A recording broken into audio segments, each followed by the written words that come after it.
E a mensagem que eu vou trazer essa noite é porque ele primeiro falou comigo. O Robério, membro dessa igreja, precisou receber uma exortação do Senhor.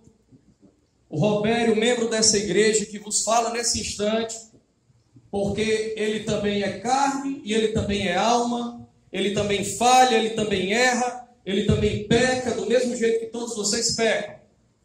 E nós, de vez em quando, estamos no alto da montanha, mas em momentos alguns a gente também está no vale.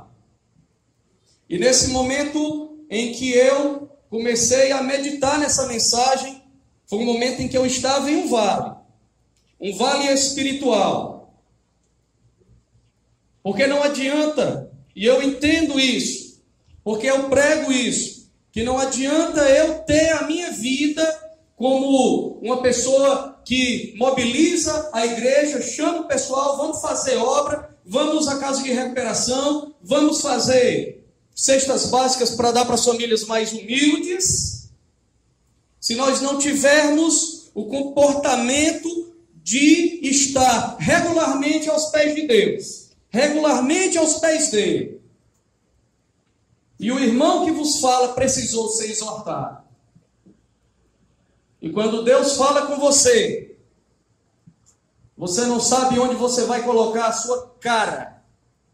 Porque tem hora que você fica realmente decepcionado. Não com Deus, mas com você. E a mensagem que nós vamos começar está em Daniel, no capítulo de número 5. Ela falou profundamente a mim, na primeira vez que eu preguei essa mensagem. E também vai falar profundamente hoje, e eu tenho certeza que não é apenas a mim. E que no nome de Jesus, essa palavra abençoada por ti, Senhor, seja em nossos corações, Senhor, uma espada de 2 gumes, capaz de cortar, Senhor, toda e qualquer divisão que precisa ser feita. Que seja um divisor de águas espiritual aqui nessa noite, Senhor, e que o Espírito Santo de Deus seja o único Espírito que se manifeste nesse lugar. E que todo espírito contrário à obra de Deus nessa noite caia por terra no nome de Jesus. Porque a tua palavra é abençoada por natureza, Senhor. E nós te glorificamos por ela. Daniel capítulo 5, a partir do versículo de número 1. Eu vou ler do 1 ao 6 e depois nós vamos pular para o verso 25. Certa vez o rei Belsazar deu um grande banquete para 1000 dos seus nobres e eles beberam muito vinho. Enquanto Belsazar bebia vinho, deu ordens para trazerem as taças de ouro e de prata que o seu predecessor Nabucodonosor tinha tomado no templo de Jerusalém, para que o rei e os seus nobres e as suas mulheres e as suas concubinas bebessem nas taças. Então trouxeram as taças de ouro que tinham sido tomadas do templo de Deus em Jerusalém. E o rei e os seus nobres, as mulheres e as concubinas, beberam nas taças.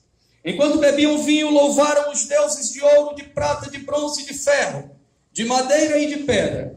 Mas de repente apareceram dedos de mão humana, que começaram a escrever no reboco da parede, na parte mais iluminada do palácio real. O rei observou a mão enquanto ela escrevia. Seu rosto ficou pálido e ele ficou tão assustado que os seus joelhos batiam e as suas pernas vacilaram. Verso 25. Esta é a inscrição que foi feita. Mene, mene, tekel, parsim. Essa leitura, essas 4 palavras que foram lidas, idioma hebraico. Um grande salão, onde o rei recebia ali milhares de pessoas, muitos governantes de outras cidades, amigos poderosos, governantes, reis, príncipes, governadores de diversas outras cidades que foram para aquela celebração no Palácio Real de Belsazar. Levaram suas mulheres e levaram suas concubinas. Eram 1000 governadores. Se cada governador tinha uma mulher e uma concubina, só aí já dava 3.000 pessoas nesse lugar. Só que eles tinham várias mulheres cada um, e cada um tinha várias concubinas. Dá para entender como é que estava o local, empanturrado de gente. Mas os palácios reais nesse tempo do Oriente, eles eram palácios bem grandes. Do lado de fora da cidade de Babilônia, que era onde estava localizado esse templo, estava posicionado o exército medo e o exército persa, pronto para tomar a cidade da Babilônia e derrubar o governo de Belsazar e de seu pai Nabonido. Babilônia tinha a cidade e o grande império babilônico. Nabonido era o imperador de todo o reino babilônico. E Belsazar, seu filho, ele era o governador, o rei da Babilônia. Historiadores acreditam que Nabonido era pai de Belsazar, porque depois da morte de Nabucodonosor, ele casou-se com a filha de Nabucodonosor e teve então Belsazar. E a Babilônia naquela época, nessa época aqui desse banquete, ela orgulhava-se bastante, porque era uma cidade que dominava tudo que encontrava pela frente. Para vocês terem ideia, Babilônia tinha capacidade de passar 20 anos sem precisar plantar nada, sem precisar trabalhar, porque eles tinham alimento para toda a sua população para 20 anos. Dá para entender o tamanho da riqueza de um império como esse? 20 anos, eles tendo alimento para poder se manter, sem precisar de trabalho. Mas Belsazar promove naquele templo aquele banquete. E ele se achava o tal.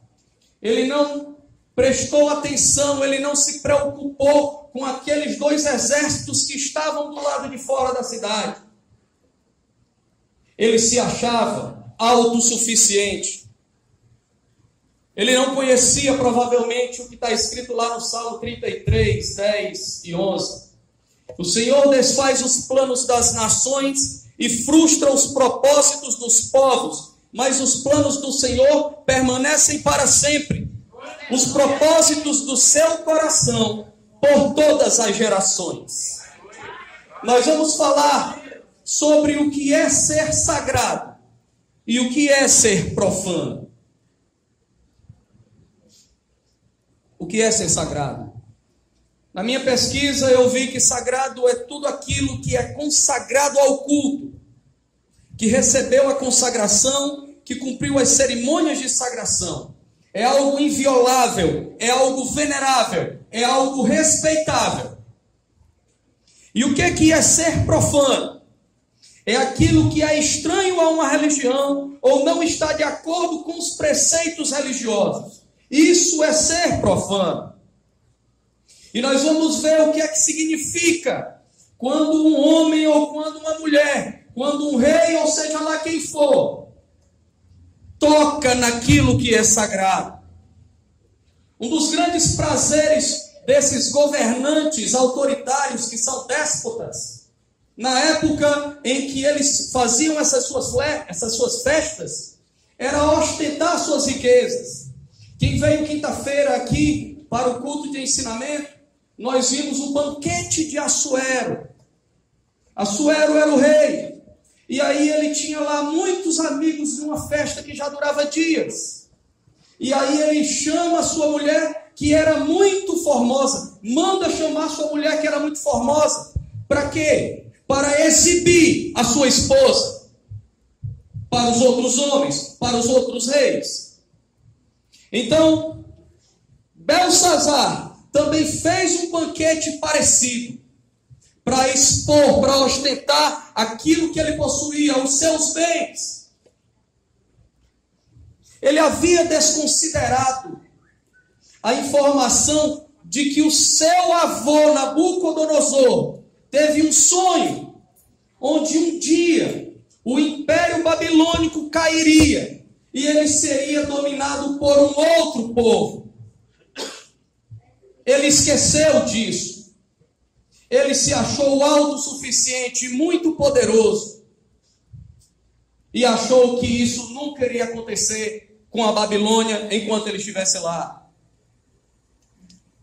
Nabucodonosor, no final de sua vida, quando ele volta sua vida para Deus, está descrito lá em Daniel no capítulo 4, nos versículos 34 a 37, talvez uma das últimas palavras que ele disse em vida, palavras que ele reconheceu, onde ele estava reconhecendo o poderio de Deus. Não foram suas últimas palavras da vida, mas foram palavras quando ele reconheceu o que ele havia feito de errado em sua vida. Ele disse assim: eu, Nabucodonosor, levantei os olhos aos céus e percebi que o meu entendimento tinha voltado.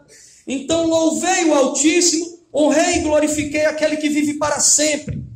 O seu domínio é um domínio eterno e o seu reino dura de geração em geração.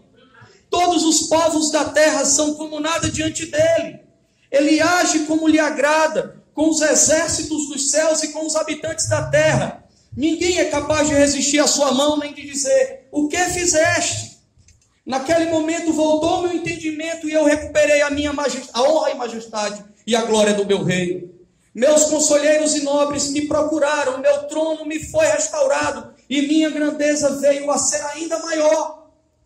Agora eu, Nabucodonosor, louvo e exalto e glorifico o Rei dos céus, porque tudo que ele faz é certo e todos os seus caminhos são justos, e ele tem poder para humilhar aqueles que vivem com arrogância. Não foi assim desde o princípio na vida de Nabucodonosor. E eu tenho certeza que isso que aconteceu com esse homem foi passado para a geração seguinte, foi passado para o seu filho, foi passado para o seu neto. E até quando chega na vida de Belsazar, ele faz questão de abolir isso que aconteceu na vida do seu avô. E de repente, surge uma mão humana no meio daquele salão. Uma mão, escrevendo Mene, Mene, Tekel, Parsim. Uma mão aparece. Imagine você, meu irmão, nós estando em um local como esse, e de repente apareceu uma mão solta escrevendo numa parede. A Bíblia diz que ele, como era o rei, ele estava ali na proximidade olhando para aquele negócio, as suas pernas vacilaram, ele ficou tomado de pavor que os seus joelhos batiam. Para ele era uma vergonha como monarca passar por uma situação daquela perante gente tão importante. Mas é certo também que muitos ali estavam com medo, se não todos. Eles já estavam, como a gente diz aqui no Ceará, eles já estavam chumbados. Mas eu tenho certeza que quando eles viram aquilo, aquela bebida deve ter caído totalmente, a adrenalina deve ter tomado conta do seu corpo e eles devem ter ficado bonzinhos na hora.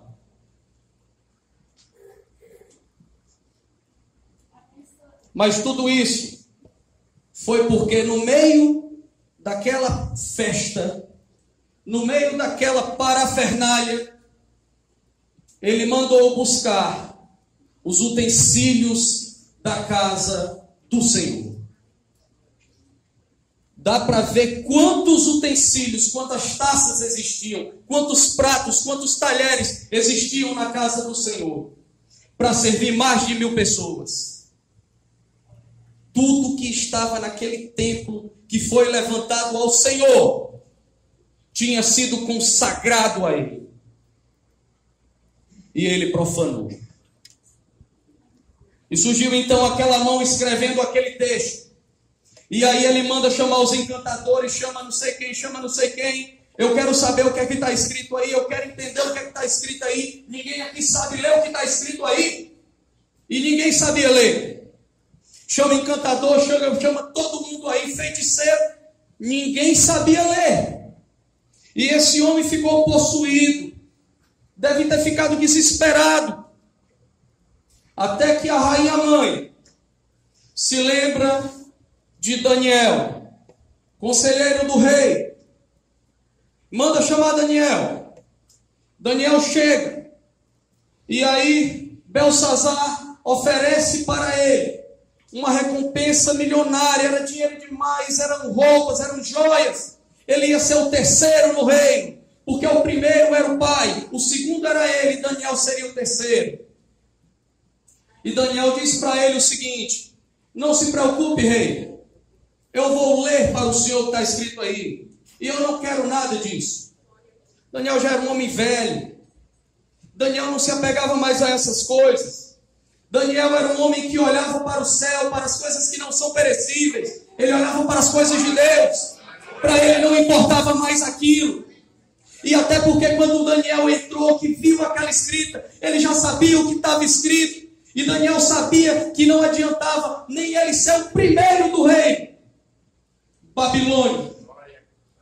Porque naquela noite, aquele grande templo virou um tribunal, onde a sentença foi escrita por dedos de mãos humanas, nas paredes, na parte mais iluminada do templo, do salão. Mas Belsazar pensava que em dar coisas, dar bens materiais, dar poder para Daniel, isso iria mudar alguma coisa. Belsazar pensava isso porque ele pensava que ele estava no domínio da situação, porque ele era o rei. Só que quem está no domínio da situação e sempre estará, será o Senhor nosso Deus. A Bíblia diz em Atos, no capítulo 17, versículo 28, porque nele vivemos, nele nos movemos e nele nós existimos. Nós não somos suficientes no nosso eu. Não importa quanto dinheiro você tenha na sua conta. Não importa se você é governador, prefeito, presidente. Não importa quem você seja. Deus é quem tem o domínio sobre todas as coisas. Atenção, igreja. Assim como Belsazar e seus convidados, muitas pessoas não dão atenção às lições do passado, como ele não deu. Elas mostram-se ignorantes com respeito às interpretações do presente e totalmente despreparadas para as consequências do futuro. Você acha que é uma história, é uma fábula que Jesus vai voltar? Não é uma fábula. Ele vai voltar. Ele disse que voltaria. Ele disse que voltaria para buscar a sua igreja. Não é uma fábula. Nós não podemos continuar vivendo uma vida, numa realidade onde a gente pensa que ele não vai voltar. Ele vai voltar. Ele disse que voltaria. Nós temos que ter essa certeza no nosso coração. Nós temos que ter essa certeza na nossa vida. E nós temos que abolir de uma vez por todas a vida pecaminosa que nós podemos estar levando.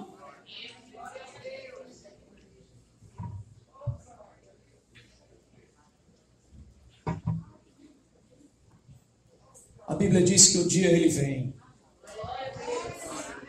O dia ele vem como um raio sobre as nuvens do céu. Ele vem. Mas nós precisamos de mudança de vida. Nós precisamos de mudança do nosso coração. Eu preciso mudar o meu coração. Eu preciso aprender a amar. Ah, que mandamento difícil é o amor. O Senhor disse: amem uns aos outros assim como eu os amei. Maridos, amem as suas mulheres e deem a sua vida por elas, assim como eu dei a minha vida pela igreja.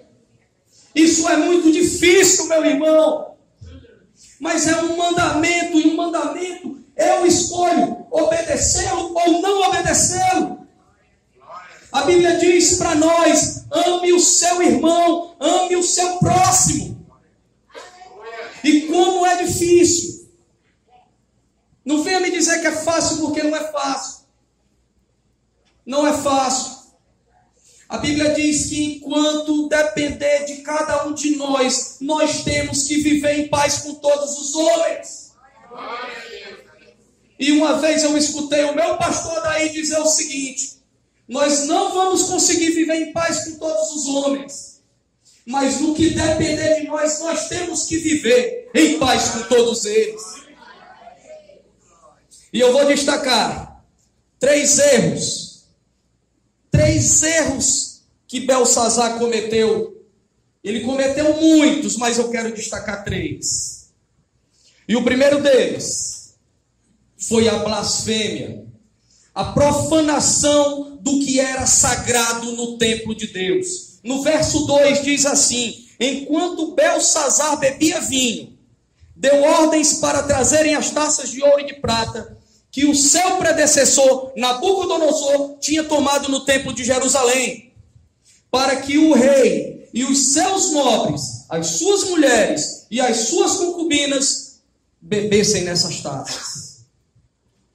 Pegar aquilo que era consagrado a Deus no templo e levar para um local onde estava acontecendo pecados de orgias, pecados de adultérios, pecados de fornicação, pecados, todo tipo de pecado da ordem e da natureza sexual. Todo. E o que é que nós hoje, desse tempo, do ano de 2017, em todo o mundo, muitas vezes profanamos do Senhor? A instituição casamento é a primeira. A instituição casamento foi feita por Deus, criada por Ele. E nós, os homens, hoje estamos abolindo essa instituição como se ela fosse besteira. As pessoas se casam hoje já pensando em se separar amanhã. Quando eu tinha 16 anos de casado com a minha esposa, hoje eu tenho 23. Quando eu tinha 16 anos de casado com a minha esposa, eu estava numa sala de professores. Chegou um amigo meu, professor, e disse assim: Roberto, quantos anos você já está de casado? Eu disse: 16. Aí ele se levantou e disse assim: como é que pode? Como é que tu conseguiu? Roberto, eu estou noivo. Eu estou noivo e eu conversei com a minha noiva, ela está querendo que a gente case, quer marcar o casamento. E o meu pensamento, Roberto, naquela hora eu fiquei tanta raiva dele.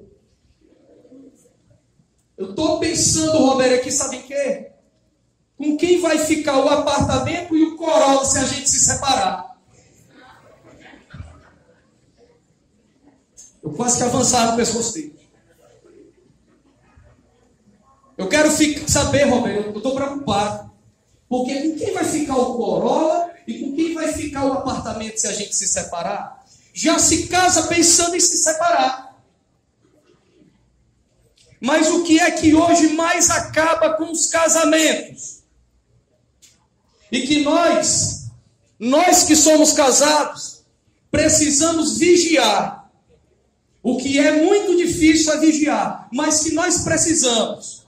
É uma coisa chamada adultério e fornicação. Nós precisamos tomar cuidado com isso. E muito cuidado com isso. Irmãos, quando eu comecei a dar aula para turmas de cursinho, eu comecei a ver coisas que antes eu não via, porque eu dava aula para séries menores. Aí quando eu comecei a pegar alunos que hoje são homens e mulheres em sala de aula, eu comecei a ver coisas que eu não posso nem muitas vezes falar. Certa vez eu cheguei numa sala e vi uma cartela de comprimidos em cima da cadeira, uma menina, uma moça sentada, e uma cartela de comprimidos aqui. Eu passei por ela e disse assim: tá doente? O que é isso aí? É o meu contraceptivo. exposto ali na cadeira. Aí o professor passou. O que é isso? Tá doendo? Ela disse, é o meu anticoncepcional. Para você saber como é que está o mundo lá fora. Escola particular, escola grande.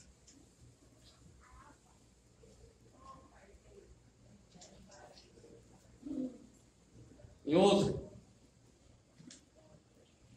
uma jovem queria fazer um álbum de fotos para o seu namorado. É com temor muito grande que eu vou falar isso aqui. Mas existem coisas que precisam ser faladas. Porque a gente tem que saber, a mocidade, principalmente os adolescentes também. Vocês precisam conhecer as coisas ruins que muitas vezes vocês nem conhecem. E nós que somos pais, precisamos estar com nossos olhos bem abertos e os nossos ouvidos bem atentos. Porque o que as crianças, o que os nossos adolescentes, os nossos jovens vão aprendendo dentro de uma escola, não é aquilo que a gente ensina dentro de casa. E ele vem de fora para dentro de casa poluído.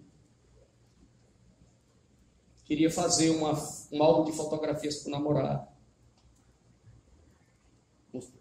Uns meses depois, a menina apareceu grávida do fotógrafo.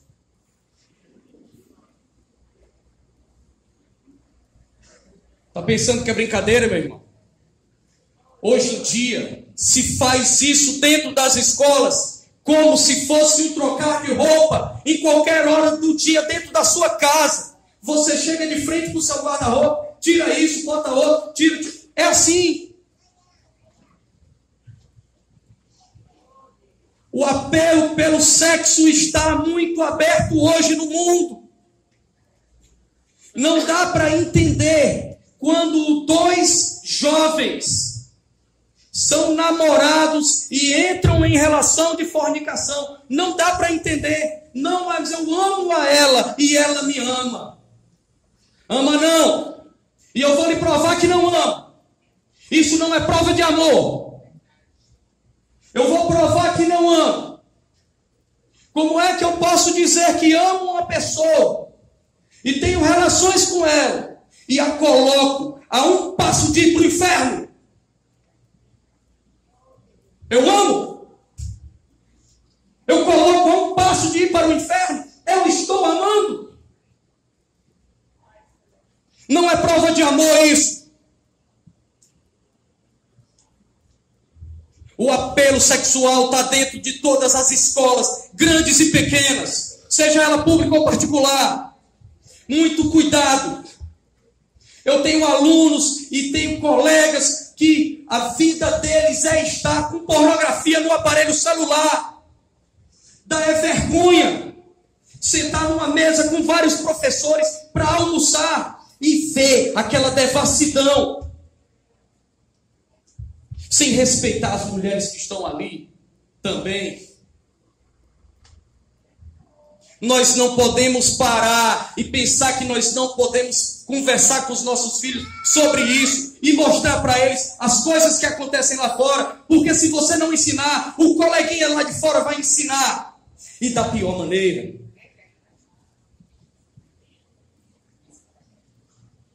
Educa o teu filho nos caminhos de Deus. E ainda quando ele for grande, ele não vai se esquecer jamais. Isso é uma das coisas que nós profanamos de Deus. Também profanamos de Deus a questão da sexualidade. O homem que quer ser mulher e a mulher que quer ser homem. Não vou entrar nesse mérito, porque senão vou falar muita coisa.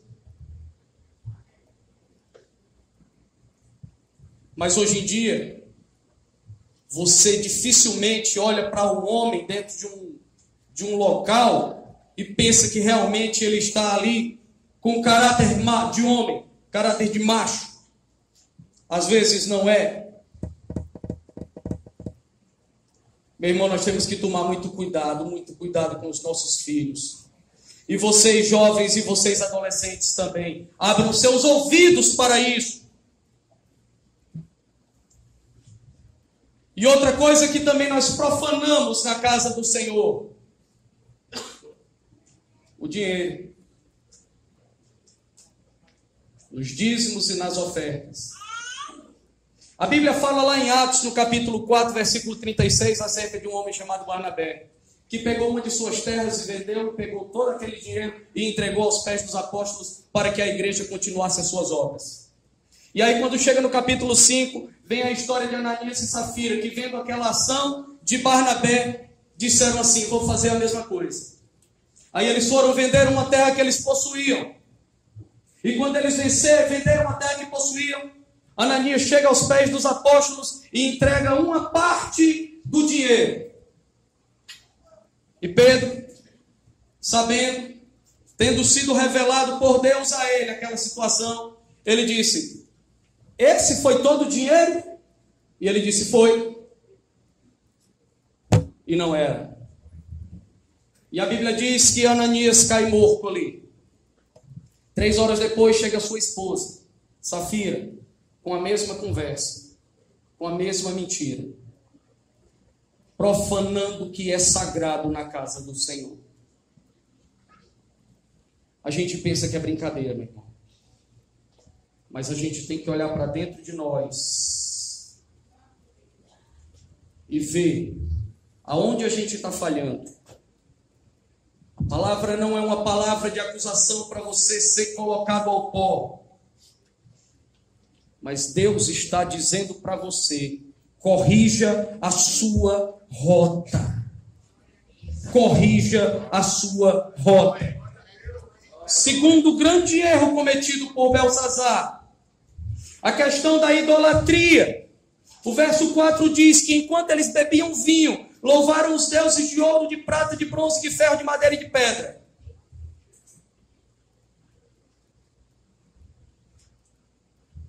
Profanando o que é sagrado também. E aí, eu tenho uma história para contar, que está lá em 1 Samuel, no capítulo 4, e também no capítulo 5. O sacerdócio de Eli já tinha sido reprovado por Deus. Eli era o sacerdote da nação. E o sacerdócio dele tinha sido reprovado porque ele estava fazendo muitas coisas erradas, contrárias ao que Deus ordenava. E aí o povo de Israel vai para uma batalha contra os filisteus. E quando chega naquela batalha contra os filisteus, 4.000 israelitas caem por terra, mortos. Os israelitas que voltaram, chegaram lá no seu arraial e disseram: nós perdemos essa batalha, nós nunca perdemos nenhuma, nós somos vitoriosos, já conquistamos muitas terras. Já sei, nós perdemos essa batalha, porque a arca do concerto de Deus não estava conosco. Mandaram ir até Siló para buscar a arca do concerto. A arca do concerto, que era a arca da aliança, ela não era Deus, mas ela representava a presença de Deus no meio do povo. E aí eles trazem a arca. E a Bíblia diz que quando essa arca chegou no arraial dos israelitas, houve uma vibração tão grande que o arraial dos filisteus escutou aquilo e disse: pronto, agora nós estamos perdidos. Entram em batalha no dia seguinte. E nessa batalha, morrem 30.000 israelitas. E morrem os 2 filhos de Eli, Hófni e Finéias. E de quebra, eles ainda pegam a arca da aliança e levam para a sua terra. Por que os israelitas perderam? Porque o sacerdócio estava reprovado aos olhos do Senhor. E a Bíblia diz que quando os filisteus levaram a arca para o seu arraial, colocaram dentro do templo de um de seus deuses chamado Dagon. Dagon era um deus da cultivação, da fertilização dos filisteus. Era um deus que era um homem com o corpo de um peixe. E a Bíblia diz que a arca da aliança, a arca do concerto, é colocada ali em frente à estátua de Dagon. E de madrugada, imagino eu, que os filisteus gritando felizes porque derrotaram os israelitas. Imagino eu aquele festejo, aquela alegria toda. Celebrando a Dagon.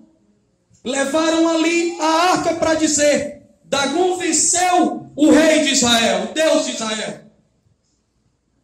Mas eles escutam um barulho. Correm até o templo de Dagon. E quando chegam lá, a estátua de Dagon está prostrada no chão, em frente à arca do Senhor. A Bíblia também diz que eles levantaram a estátua e botaram ela de volta no lugar. E no dia seguinte, quando eles voltaram ao templo, a estátua mais uma vez estava no chão, mas a cabeça estava quebrada e os braços também. De Deus não se escarnece. De Deus não se escarnece, diz a palavra. Acerca da idolatria. Porque eles eram grandes idólatras. Eu pedi que o meu pastor daí trouxesse hoje uma Bíblia que ele tem aqui. Porque eu quero ler nessa versão que está aqui. É uma versão específica. É a versão da Igreja Católica. A Bíblia da Igreja Católica, os livros que tem na nossa igreja, na nossa Bíblia, estão dentro da igreja da Bíblia Católica. E isso aqui é um instrumento da verdade de Deus. Se eu quero verdade sobre Deus, a Bíblia me responde. E lá em Jeremias, no capítulo 10, que tem o seguinte título: Javé e os ídolos. Diz o seguinte no versículo de número 5. Os ídolos são como espantalho numa plantação de pepinos. Não sabem falar e precisam ser carregados porque também não sabem andar. Não tenham medo deles, pois não fazem mal nenhum e são incapazes de fazer o bem. Os ídolos não são nada. Não têm nenhum poder, não podem falar, não podem se movimentar, precisam ser carregados. Não tenham medo dos ídolos. Terceiro e último pecado cometido seriamente por Belsazar é quando ele despreza o passado dele. Ele faz de conta que ele não teve na vida dele, na família dele, uma linhagem de crentes. Ele desconsidera a geração passada dele. E aí fica aqui uma palavra para vocês. A igreja do amanhã, ela depende de nós hoje. A igreja de daqui a 20 anos depende de nós aqui. Porque a igreja do amanhã, quem vai estar nos púlpitos pregando, quem vai estar nas escolas bíblicas ensinando, são os jovens de hoje, as crianças de hoje. Se Jesus não voltar até lá, o meu tempo vai passar. O tempo do pastor Antônio Carlos vai passar. O teu tempo vai passar também. E o que é que nós vamos deixar para os nossos filhos? Qual é a herança que nós vamos deixar? Semana passada a Eline estava dizendo assim para mim: Roberto, eu não sei se hoje eu gostaria de ter mais um filho, porque é uma responsabilidade grande demais colocar um filho hoje no mundo. É uma responsabilidade tremenda, grandiosa. Mas a igreja não pode se calar perante o pecado. A igreja não pode se calar perante as abominações que fazem com que Deus fique entristecido para conosco. Nós temos que amar o nosso próximo.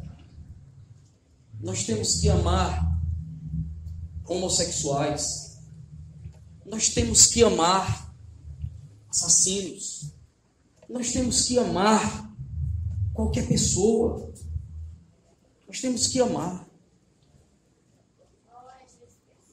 Eu tenho alunos homossexuais, muitos. E às vezes quando eu chego no colégio, dou um abraço, dou um beijo. Seja ele homem ou seja ele mulher. Sou respeitado por eles e os respeito também. Tem momentos dentro da escola em que eu falo e eles me escutam.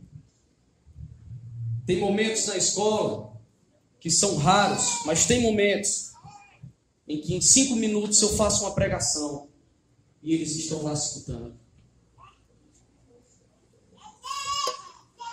Nós temos que amar. Deus diz: ame, ame, ame. Eu sei que é difícil, mas a gente tem que obedecer.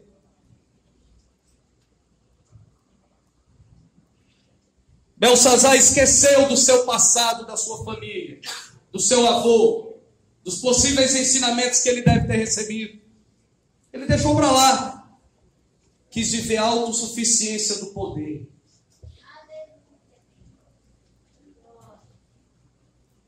E aí veio então a sentença. Aquelas palavras que estavam escritas ali, em hebraico, aramaico, elas só podiam ser lidas por Daniel. Daniel olhou para a primeira palavra, que estava escrito Mene, e diz assim: Rei, Deus contou os dias do teu reinado e determinou o seu fim. Tekel, rei, fostes pesado na balança e achado em falta. Pérez, teu reino foi dividido e foi entregue aos medos e aos persas. Na hora que Nabucodonosor escutou aquilo, na hora que Belsazar escutou aquilo, ele entendeu que para ele não tinha mais volta. Deus age de duas maneiras na vida da gente, meu irmão. Deus é amor, não é amor? 1 João capítulo 4, versículo 8, a parte B do versículo diz que Deus é amor. Mas Deus também é justiça.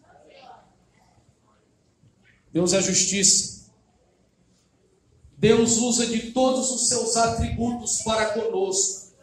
Ele usa da longanimidade, Ele usa da paciência, Ele usa da bonança, Ele usa do amor. Mas quando todos esses atributos acabam, é a hora dele colocar em prática e em ação o atributo da justiça. E é esse atributo que muitas vezes, quando é aplicado sobre a nossa vida, nós podemos até não ter mais volta. Para Belsazar não existia mais volta.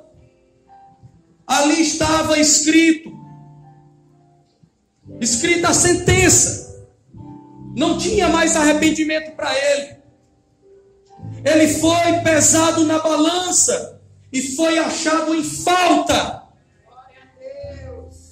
E se hoje nós fôssemos pesados na balança, nós aqui, nós seríamos achados em falta, ou nós seríamos achados na medida, ou nós seríamos achados em excesso? Essa palavra é uma palavra de alerta para vocês, para mim primeiramente. Não foi fácil, irmão. Não foi fácil.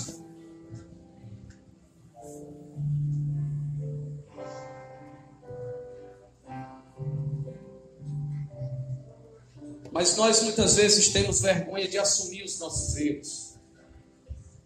Nós muitas vezes temos vergonha de assumir que nós erramos, que nós pecamos. Essa palavra ela foi uma palavra de pouco glória a Deus. Essa palavra foi uma palavra de pouco aleluia. Essa palavra foi uma palavra para tocar a nossa vida, para tocar a minha alma. Ela arde em mim. Ela arde em mim e vai continuar ardendo porque eu quero que ela fique ardendo em mim, para eu lembrar. Eu preciso lembrar. Eu não posso ser Belsazar. Eu não posso agir como Belsazar. Ele não teve mais chance de voltar atrás. Diferente dos ninivitas. Existia uma sentença sobre os ninivitas. Mas Jonas, porque a força foi lá até Nínive, pregou e aquela nação foi salva. Os propósitos de Deus, a sentença de Deus foi alterada ali.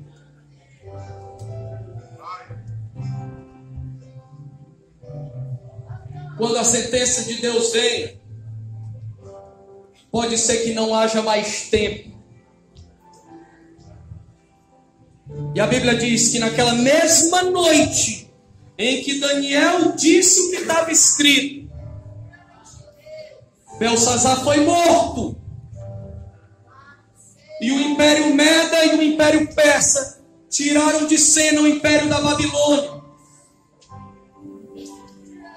que era o sonho que o seu avô Nabucodonosor teve.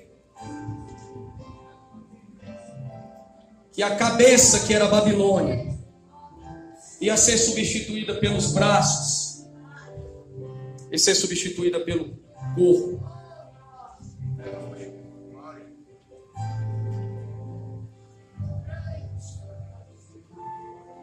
Eu convido vocês para ficarem de pé nesse momento.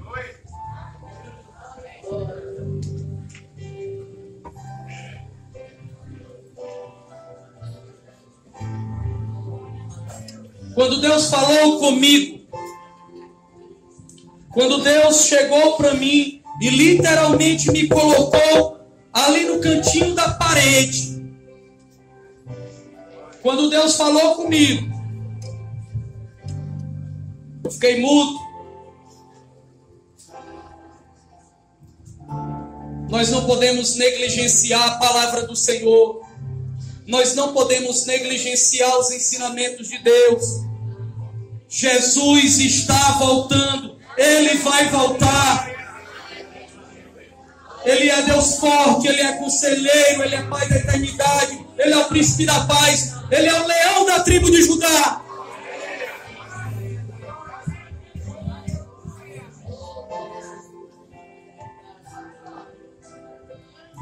Você não sabe quanto tempo mais você vai viver sobre essa terra. Não sabe. Ninguém sabe. Mas nós temos que acordar. Quando nós acordarmos pela manhã todos os dias. E dizer para Ele: Senhor, eu quero terminar esse dia vitorioso, firme, fiel nos Teus caminhos. Fiel na Tua palavra, Senhor. Me ajuda, Senhor. Porque todo dia eu tenho que derrotar um leão. E todo dia eu tenho que derrotar um urso. Me dá força, Senhor. Porque de mim mesmo não tenho condições. De mim mesmo não dá. Mas de Deus dá.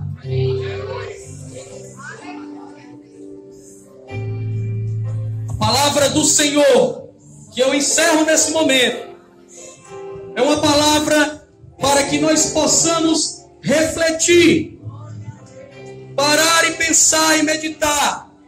Deus não está dizendo aqui nenhuma sentença para ninguém, nem para mim, nem para ninguém. Ele quer corrigir rotas, porque Ele nos ama. Se Ele não nos amasse, vocês não escutariam isso que escutaram hoje. Foi o que Ele disse para mim: Robério, eu amo você. Corrige a tua rota. E diz também para o meu povo corrigir a rota dele.